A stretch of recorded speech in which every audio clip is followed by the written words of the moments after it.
My name is Sheila Monroe. I'm 31 years old. And this is the story of how betrayal shattered me, then how I stood up and left them stunned at the altar of their own lies. It was a Friday evening in early November when the floor cracked beneath me. The rain had just started, tapping gently against the window panes of my apartment in Capitol Hill, Seattle. I was curled up in my favorite armchair after a long, mind-numbing work week. My cat, Maple, purred quietly beside me as I scrolled through my phone without much thought. And then, like a slap from the past, I saw it. A photo. Not an ad. Not a throwback post. But a picture posted just minutes ago by Tessa, my best friend of nearly 10 years. She was kissing a man, his face half turned under the warm glow of a seaside sunset. It wasn't hidden. It wasn't subtle. It screamed romance. The caption underneath? The most beautiful things come when you least expect them. A new chapter begins. My fingers froze on the screen. My heart clenched. Because I recognized the man immediately. Liam Carter. The man I thought would be my forever. The one I had loved fiercely, deeply, maybe even blindly. And just 9 months earlier, he had looked me in the eyes and said, "Sheila, I need to find myself. I'm not ready for anything serious." I remember that breakup day so clearly it still plays in the back of my eyelids. A dull Tuesday afternoon, the sky over Pike Place Market was a tired gray. We sat across from each other in our favorite coffee shop, holding mismatched mugs while pretending things were civil. But I could see it, he was already gone. He just didn't say who he was walking toward. Now I knew. He was walking toward Tessa. My fingers trembled so badly I dropped the phone onto the hardwood floor. Maple meowed and brushed against my ankle, but I couldn't move. I sat paralyzed, stunned. It wasn't just betrayal from a man I once trusted, it was betrayal from the one person I thought would never hurt me. Tessa and I had shared college dorm rooms, vacations, heartbreaks, birthdays. We'd danced drunk on rooftops and cried through funerals together. And now, she was in love with the man who had torn my world apart. I picked up the phone again. Scrolling further. More photos, another in Portland, another in a forest cabin. He was holding her from behind, his cheek pressed to her temple. Underneath that post, "You are home." That line. It was once mine. I called her. My hand shook so violently I could barely hit the right buttons. She answered on the third ring. "Hello?" Her voice was calm. So calm. "Were you ever going to tell me?" I asked. My voice cracked. Silence. A deep inhale. "Sheila. I was going to call you this weekend. It's not what you think." I laughed. Or something that sounded like it. Dry, hollow, bitter. "Really? Then when did it start?" Tessa's voice dropped to a whisper. 3 months ago. 3 months. That was 6 months after Liam and I split. But I knew better. They'd always been close. Too close. Those so-called comforting visits from her, the wine nights, the sleepovers. God, I felt sick. "Tessa," I said, and my voice turned cold, hard. "This didn't just happen. This wasn't fate. It was a choice. Every time you comforted me while he ghosted me for hours, you were choosing. Sheila, please." I hung up. Not because I couldn't listen, but because if I did, I might break. The hours that followed were a blur. I don't remember what I did. Maybe I cried. Maybe I just sat in that chair for hours with the rain washing against the glass like an old movie. The wall clock had stopped ticking, like time itself gave up trying to help me heal. I turned off my phone. Disabled my Instagram.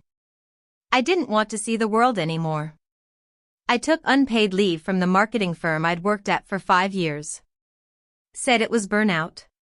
What I didn't say was that I hadn't eaten in 3 days and didn't recognize my own face in the mirror. I didn't answer calls. My brother, Noah, texted me 6 times. I never responded. I think a part of me wanted to vanish. Let the world wonder where I went. Let them miss me, or forget me. Either was better than this feeling. The pain wasn't just heartbreak, it was the absolute loss of identity. If your best friend and your lover both walk away into the sunset, what do you have left? That's when the darkness started to settle. I wore the same sweatshirt for days. My once vibrant apartment turned into a cave. Dirty dishes piled up. I didn't care. I was a ghost in my own life. But even ghosts get visits. Mine came at 8 a.m. one cold Saturday. Noah. He drove up from Tacoma, pounded on the door like the place was on fire. When I didn't answer, he threatened to call a wellness check. I opened the door, barely able to stand upright. Noah stepped inside, took one look around and said, "This looks like a scene from one of those crime podcasts you used to binge." He wasn't being cruel. He was being real. And that's what I needed. "Sheila," he said, sitting me down. "They broke you. But that doesn't mean you get to stay broken. You are not this hollow shell. You're the same woman who got through mom's chemo round after round without ever missing a day of work. Who walked away from toxic jobs like a boss. You forgot. But I didn't. I didn't cry. But something inside cracked open. And later that night, I did something I hadn't done in weeks. I stood up. I took a shower. I threw away the half-eaten takeout boxes and lit the cinnamon candle on my bookshelf. Small things. Tiny revolutions. But from that moment on, I was done being their victim. And if they thought I'd quietly fade out of their perfect little wedding? They had no idea what storm was waking up inside me. It didn't happen overnight. Healing never does. But the moment I let the hot water run over my skin that night, scalding enough to make me feel alive again, I made a silent promise to myself. I would rise. I didn't know when or how, but I would. And not to prove anything to Liam or Tessa. I would do it for Sheila. The woman they both tried to erase. The next morning, I pulled out my old journal. The one I hadn't touched since I first fell for Liam. Back when I still believed love meant forever, and friendship meant loyalty. I flipped through the pages like a detective reviewing the autopsy report of my past. The entries were painfully naive. Tessa says Liam is different. I believe her. Tessa made me laugh again today, thank God for her. Liam's thinking of proposing. I told Tessa before anyone else. I slammed the journal shut. My stomach turned. That day, I walked into my bedroom and pulled out a box from the back of my closet. Inside were photos, real, printed ones, from trips, birthdays, lazy Sundays. And right at the top, the photo of the 3 of us. My favorite. The 3 musketeers, we once joked. Me in the middle, Liam's arms slung across my shoulder, Tessa on my other side with her head leaning into mine. I burned it. Took a lighter to the corner, watched the smiles curl into ash in my kitchen sink. It felt necessary. I spent the next few weeks doing what I had to. I reconnected with Maya from my photography club, someone I had once confided in before isolating myself. She didn't ask too many questions, just invited me to an upcoming pop-up gallery event. I agreed to go. I forced myself to step out of the apartment once a day, even if it was just to grab a coffee or sit in the park. I started seeing my old therapist again. At first, I had nothing to say. Just silence and peppermint tea. Until she asked, what would happen if you stopped waiting for an apology that's never coming? That question sat in my chest like a stone. What would happen? I thought about how much time I'd wasted waiting. Waiting for Tessa to call back and say, it wasn't real, I messed up. Waiting for Liam to show up at my door and confess he still loved me. Waiting for a sign that I mattered. But the only sign I needed was already inside me, I just hadn't looked. Around the same time, I got an email. Subject: Opportunity reopened, Portland office. Julie, a creative director from a sister agency, had remembered the application I once pulled back. They were reopening the international content manager role and thought I might still be interested. I stared at the screen, breath caught in my throat. It felt like a door I'd once shut slamming itself open again. I didn't reply right away. Instead, I printed the email and taped it on my fridge. Every time I grabbed milk or water or leftovers, I saw those words, "Let me know by the end of the week." That week, I also got a delivery. A wedding invitation. Cream-colored envelope, gold script, thick enough to feel expensive. I didn't need to open it to know what it was. But I did anyway. There they were. Their names, embossed like a cruel joke, Tessa Moore and Liam Carter. Date, June 10th. Venue, Foxglove Gardens, just outside Seattle. But the part that made me pause was the handwritten message at the bottom. Sheila, I know this may be the last thing you want to receive, but you were the most important part of my life for nearly a decade. Without you there, that day won't feel complete. If you can't come, I understand. But if you can, I truly hope to see you. With all my old love. Tessa. I read it 3 times. Old love. Was that what she called it? I showed it to Claire, my new work friend who'd become my anchor since therapy began. She actually invited you? Claire asked, eyes wide. She did. Are you going? I didn't answer right away. I wasn't sure. I wasn't angry, not anymore. But I wasn't healed either. I was rebuilding. Still, a part of me wanted to go. Not to lash out. Not even for closure. I just wanted to be able to stand in front of them and feel nothing. The ultimate revenge wasn't a scene. It was serenity. Weeks passed. The weather grew warmer. I worked out. I ate better. I picked up my camera again and started uploading my street photos to a private Instagram account, just for me. For the first time in a year, I felt present in my own life. And when I finally replied to Julie's email, I only wrote, "I'm ready." I packed my apartment, said goodbye to the view I once shared with Liam, and moved to Portland in April. My new place was smaller, quieter. But it was mine. Entirely mine. And it was there, on a rainy Tuesday, while making tea in my new kitchen, that I made the decision. I was going to the wedding. Not to make a statement. Not to steal a spotlight. I would go to honor the woman I was before they broke me, and the woman I had become since. Because if I could walk into that room and still stand tall, then nothing in this world could touch me.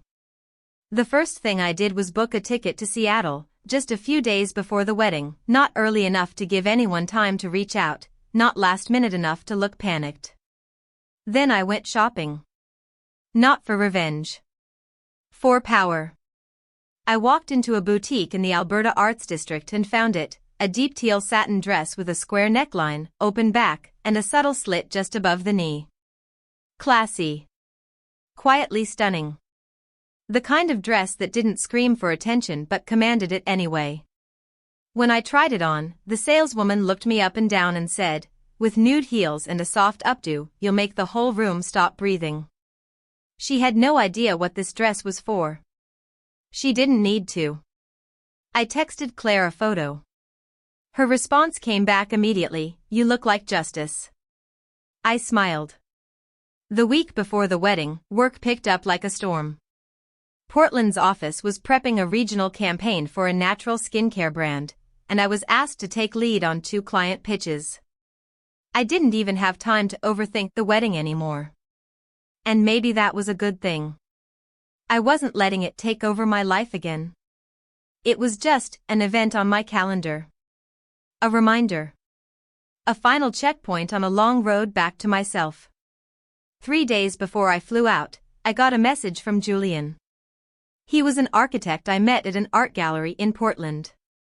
We had exchanged opinions over the aesthetics of a suspended glass staircase, both of us laughing at how passionate we were about such a trivial detail. After the gallery, we shared a bottle of wine at a rooftop bar. And from that night, Julian simply became part of my days, quietly, steadily. He never asked about my past. But he knew. The same way a good builder can look at a cracked foundation and understand the storm it survived. His message read, "If you still want company for the trip, I can take a few days off. No pressure." I hadn't expected him to offer. But when I read his words, I realized. I wanted him there. Not to flaunt or prove anything. But because I finally felt safe sharing my world with someone again. Someone who didn't need to fix me, just walk beside me. I replied, "Let's go." When we landed in Seattle, I booked us into a boutique hotel in Capitol Hill, close enough to my old apartment to feel surreal, far enough not to be suffocating. I didn't reach out to anyone. I wasn't there for small reunions or half-hearted apologies. The day before the wedding, I got another message. This one from Tessa. "Tessa, I heard you're in town. If you have time, I'd like to see you before the ceremony. Just us." I stared at the message for a long time. Then locked my phone and left it on the nightstand. Julian looked up from his sketchpad. "You okay?" "She wants to meet. Do you want to see her?" I thought about it. Not for forgiveness. Not for drama. Just for truth. I think I need to. We met at a cafe near Lake Washington, one of those clean, neutral places where emotions feel less likely to erupt. Tessa was already seated when I arrived. She wore a soft blue dress, hair curled just so. Her expression looked composed, but exhausted. "Sheila." She stood as if unsure whether to hug me. I didn't offer. I just sat. "You look stunning," she said. "Thank you. Congratulations on your wedding." There was a long pause. She fidgeted with her coffee spoon. "I know you didn't have to come today. Or to the wedding. And I know I've lost the right to expect anything from you." I stayed silent. She took a breath. "I still think about it all the time. What I did. What we did. It was selfish. It was cruel. I hate that I became that person." I didn't react. Not because I wasn't feeling anything, but because my feelings didn't belong to her anymore. She looked up, her voice trembling. "I guess I just wanted to say I'm sorry. Even if it doesn't change anything." I finally spoke. "It doesn't. But I'm glad you said it." She blinked, almost surprised by my calm. "I'm not here to make you feel worse, Tessa. I just needed to see you. To know that I could and not fall apart." A tear slid down her cheek, but she didn't wipe it. "You really changed," she whispered. "Maybe. Or maybe I just stopped waiting to be chosen." She nodded, eyes glassy. "Thank you for meeting me." I stood. "We don't owe each other anything anymore. But I hope your wedding brings you peace. Not just beauty. Real peace." I left before she could answer. And I didn't look back. That night, Julian and I attended the rehearsal dinner. It was held at a swanky restaurant downtown. The same one where Liam once took me for my 29th birthday. I remembered the wine we ordered, the song that played. But none of it felt painful anymore. It felt archived. I wore the teal dress. Julian in a sharp gray suit. We entered 5 minutes late. Not enough to be rude, but just enough to be noticed. Heads turned. And then I saw him. Liam. Standing near the bar, laughing with 2 former college buddies. He looked exactly the same. Except dimmer. Like someone had turned down his volume while the world kept moving forward. When he saw me, his face faltered. Just for a second. I gave him a polite nod. Nothing more. Julian rested his hand gently on my lower back. Not possessive. Just there. Like an anchor. I mingled briefly with a few familiar faces. Old acquaintances who glanced at me like they weren't sure if I'd cause a scene or simply fade into the background. Spoiler, I didn't fade. Liam approached me near the hors d'oeuvres table. "Sheila," he said, voice low. "Liam. You came." "I did." He looked at Julian. Then back at me. "You look different." I gave a small smile. Maybe because I finally stopped trying to hold on to what wasn't mine. Julian returned at that moment, handing me a glass of wine. "Everything good, babe?" he asked casually. "Perfect," I said. Liam stared for a beat longer. Something in his eyes flickered, maybe regret, maybe surprise. But none of that was mine to carry anymore. I turned to Julian. "Let's go mingle." And we did. That night, as I hung my dress over the bathroom door and removed my makeup with slow, careful hands, I looked into the mirror and whispered, "This is what grace looks like." The wedding morning arrived with cloudless skies. Seattle rarely gifted such days. The city seemed to hum in soft anticipation. It was warm, but not stifling. Light breeze. Birds flitted outside the window of our hotel room as I sipped coffee in silence, wrapped in a robe, Julian still asleep behind me. I wasn't nervous. I wasn't angry. I wasn't anything they might have expected me to be. Just ready. The ceremony was scheduled for 3 p.m. at Foxglove Gardens, a private estate just outside the city. A lush venue with white roses, manicured hedges, and a view that made every photo look like a magazine spread. Tessa had taste, she always did. But I couldn't help thinking, how much of her life was curated for appearances? Was there anything left that was real? I didn't dwell. I curled my hair into a low, elegant bun. Soft gold earrings. The teal satin dress, pressed to perfection. Nude heels, simple clutch. I didn't wear perfume, just a hint of rose oil behind each ear. Subtle. Quietly powerful.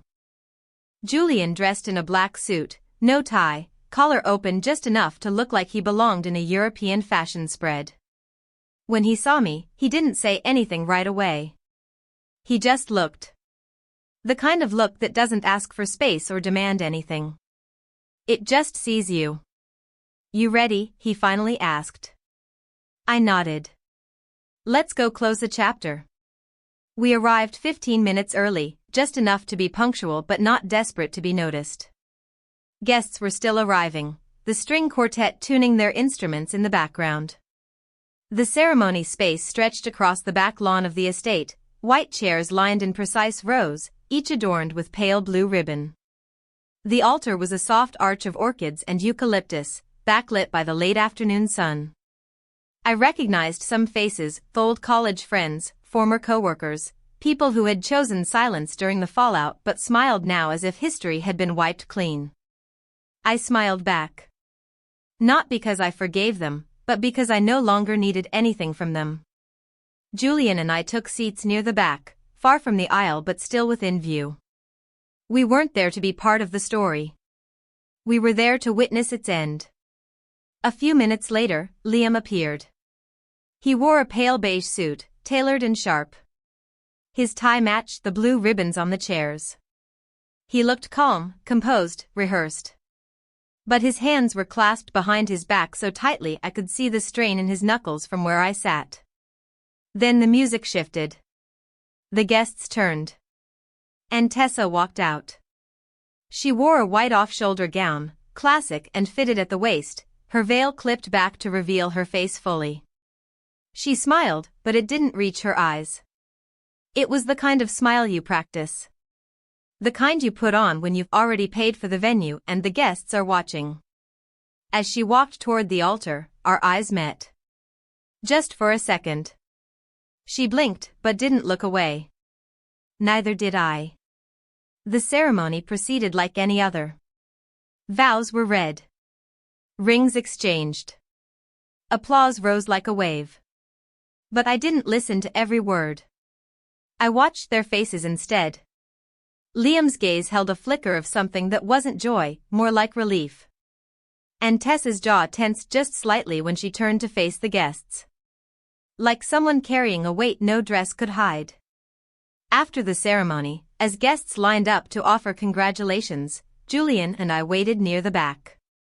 I had a small box in my bag, something I picked out in Berlin. A silver photo frame with a handwritten note inside, wishing you both peace. Nothing more, nothing less. When it was our turn, I stepped forward first. Tessa looked at me like she'd forgotten how to breathe. Sheila, she whispered. I held out the box. No need to say anything. This is just closure. She took it, trembling slightly. Thank you for coming. I gave a small nod. Then I turned to Liam. He looked at me with an expression I couldn't quite read. Surprise, yes. But beneath it, doubt. Sheila, he said. I didn't think you'd come. I know. You look whole, I said softly. That's the word you're looking for. He swallowed hard. If I said I was wrong, would it be too late? I tilted my head. It's not about timing anymore. It's about truth. And you and I, we were a story that ended. That's okay. He opened his mouth to say more, but Julian stepped forward, placing a hand on my back gently. Everything good, babe? I turned toward him with a smile. Perfect. Liam's eyes flickered. But I didn't flinch. I didn't feel superior or smug. I felt done. As we walked away, I didn't hear applause. I didn't hear music. Just the quiet sound of my own breath, steady and free. We didn't stay for the reception. No dancing. No dinner.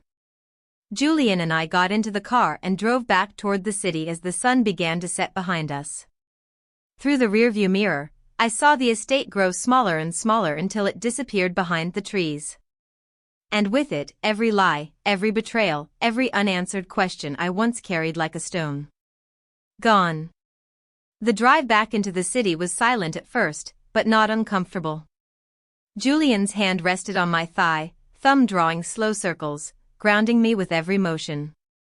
Seattle's skyline shimmered in the golden wash of sunset, skyscrapers catching fire in the fading light. I looked out the window and let it all sink in, not the wedding, not the spectacle, but what it meant to leave without any ache behind. It hit me then. I was free.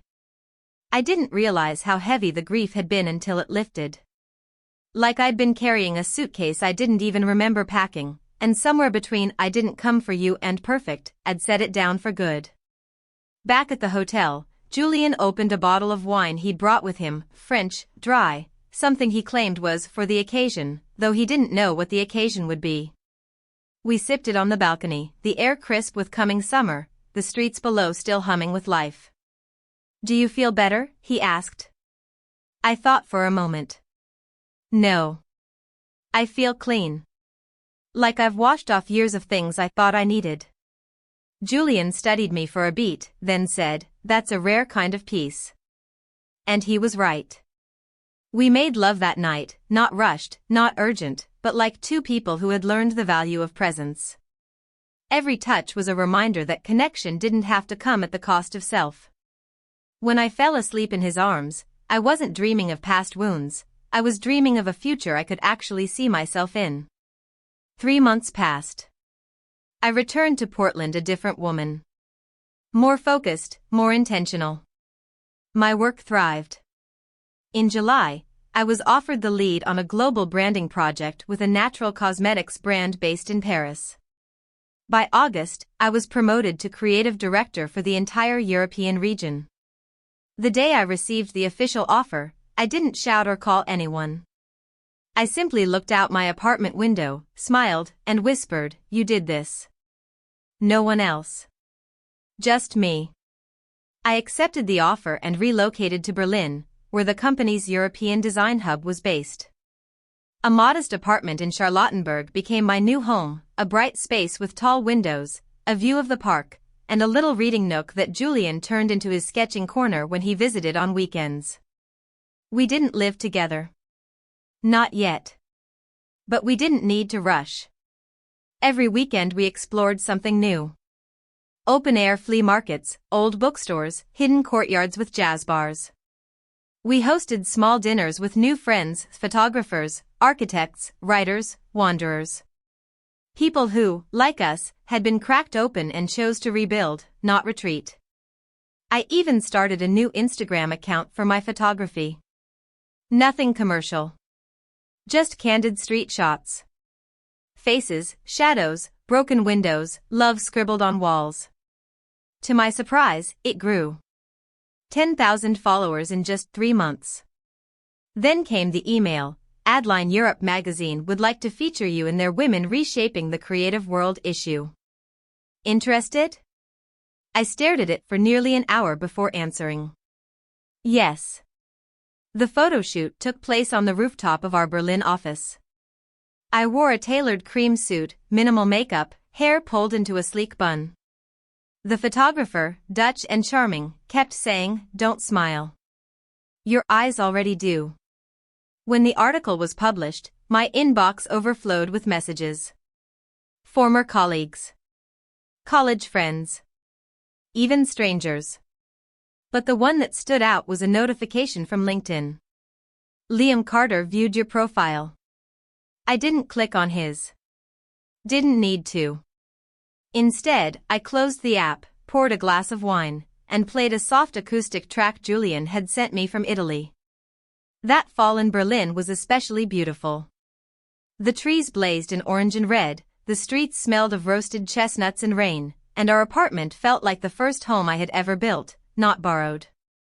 One Saturday in October, as Julian and I were browsing curtain fabric at a local design market, my phone buzzed. A message from Emma, a mutual friend from my Chicago days. Emma, not sure if you've heard, but Tessa and Liam are getting divorced. Word is, it's messy. I stared at the screen. Not surprised. Not angry. Just still. I typed back, "Thanks for letting me know. Hope they find peace soon." Julian looked up from a roll of soft ivory linen. You okay? I nodded. Yeah. I just picked the fabric. That one? He smiled. Looks warm. But still airy. Exactly. We left the market hand in hand as a light rain began to fall. Golden string lights blinked above us, their reflections pooling in puddles at our feet. I thought I'd feel vindicated. That part of me would leap with satisfaction knowing the people who hurt me were hurting now. But I didn't. Because the real power was this: I no longer needed them to lose for me to win. Their downfall didn't elevate me. My peace did. Winter settled over Berlin like a soft gray quilt. The air turned sharp, the sidewalks frosted over in the early mornings, and inside our apartment, warmth bloomed from small things: a mug of spiced tea, the hiss of a radiator, Julian humming softly as he sketched. Life had narrowed to the essentials, and for the first time, I wasn't chasing anything. I wasn't waiting for anything to fall apart. I was finally living. My days were full. Strategy meetings, client calls, art direction sessions that left me both exhausted and exhilarated. At night, I returned to my camera, capturing fog-shrouded rooftops, children bundled in wool, strangers pressed close under flickering street lamps. I didn't post every photo anymore. Some images, I decided, were just for me. But even in peace, life has its echoes. I received another message from Emma in December, short and unceremonious. Tessa moved back to her mom's. Liam kept the house. They're not speaking. She hasn't posted in weeks. I stared at the message, then turned the screen over face down on the kitchen table. Julian was lighting candles. He looked up. Bad news? I shook my head. Just old news arriving late. He smiled faintly, like he understood without needing details. We didn't talk about it again. That same week, I received an invitation from a gallery in Amsterdam. They wanted to feature my photography in a small winter exhibit. It was meant to be informal, local artists only. But it felt like the universe tipping its hat toward the little girl I once was, the girl who carried a second-hand camera like a passport to a life she could never afford. I declined the gallery offer. Not because I wasn't proud, but because I no longer needed recognition to feel seen. A few weeks later, something even more unexpected happened. While organizing files for an upcoming campaign, I came across a name, Liam Carter, listed in the architecture group involved in a corporate rebrand we were consulting for in Copenhagen. My breath caught. Could it really be him? I forwarded the document to our project coordinator and requested reassignment. No drama. No explanation. Just a quiet boundary. A few days later, she messaged me. Understood. That slot's now filled. Let me know if you'd like to lead the Warsaw project instead, it's high visibility. I did. And I nailed it. At the end-of-year review, my name was floated as a candidate for VP of Creative Strategy for the entire Northern Europe region. I was stunned. That title had once felt unreachable, like something only unbroken people were allowed to claim. But I wasn't broken. I had just been rebuilt. One brick at a time. By my own hands. Back home, Julian handed me a small box one snowy evening. It wasn't a ring. Inside was a delicate gold key on a fine chain. The house in Tuscany, he said quietly. The one you said you dreamed of retiring in, painting sunsets and baking bread. I put down the deposit. I stared at him. Speechless. You don't have to say yes. You don't even have to decide now. I just wanted you to know. I see a future there. With you. No rush. I wrapped my arms around him, the key still warm between us. And for the first time, the future didn't look like a battlefield. It looked like a garden. Later that night, I sat by our fireplace, journal in hand. I hadn't written in weeks, but the words came easily now. Not bitter, not angry. Just full. Today, I understood that peace isn't what happens when others finally apologize. It's what happens when you stop needing them to. I remembered the look on Liam's face at the wedding. How he had tried, in those final seconds, to reach back into the past. But I'd already stepped forward. I never contacted him again. Never checked in on Tessa. Because what they did didn't define me anymore. My revenge wasn't fire or fury. It was freedom. Spring arrived slowly in Berlin. The air softened, trees unfurled their green with quiet confidence, and the cobbled sidewalks buzzed again with cafe chairs, blooming flower stands, and the murmur of tourists speaking languages I couldn't name. It was the kind of season that reminded you life was still full of first chances, even if they looked like second ones. By now, the past felt like a book closed, placed gently on a high shelf. Not forgotten, but finished. One Saturday afternoon, Julian and I were strolling along the Spree, hand in hand, when we passed a small street musician playing Leonard Cohen's Hallelujah. The melody drifted through the air like incense. I paused. That song used to wreck me. It played the night Liam left.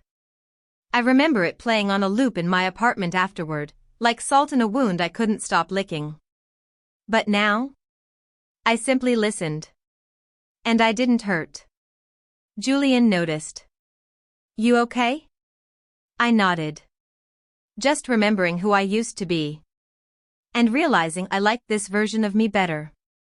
That night, I posted a photo on my private photography account, an image of the river at dusk, with a single boat gliding through the golden reflection of the sun. I captioned it. Healing isn't loud. Sometimes, it's just the moment you no longer flinch at your own memories. It went viral. I never expected that. Hundreds of comments from people saying the words made them cry, made them feel seen, made them believe in starting over. A week later, I was asked to speak at a women's empowerment summit in Paris. Topic: Resilience in the face of betrayal. I smiled at the email. They didn't even know my full story. But maybe it was time to share. In my keynote, I told them about the day I lost 2 people I trusted. How the heartbreak wasn't just romantic, it was existential. How betrayal from someone who swore they'd never hurt you leaves scars you don't even know how to name. And how, one day, I realized the apology I was waiting for would never come. So I gave it to myself. I told them that real revenge is not showing up with fire in your hands, it's showing up with your life intact. Your dignity shining. Your joy louder than their lies. When I finished, the room stood. I didn't cry. I just breathed. That summer, Julian and I finally visited the house in Tuscany. It wasn't perfect, yet.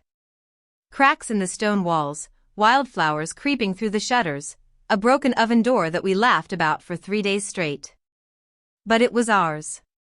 And it didn't need to be polished. It just needed to feel like a place where nothing had to be hidden anymore. We spent the evenings reading on the porch, drinking wine under strings of solar lights. I took photos, lots of them. None of them were edited. I liked them raw. Honest. Like me.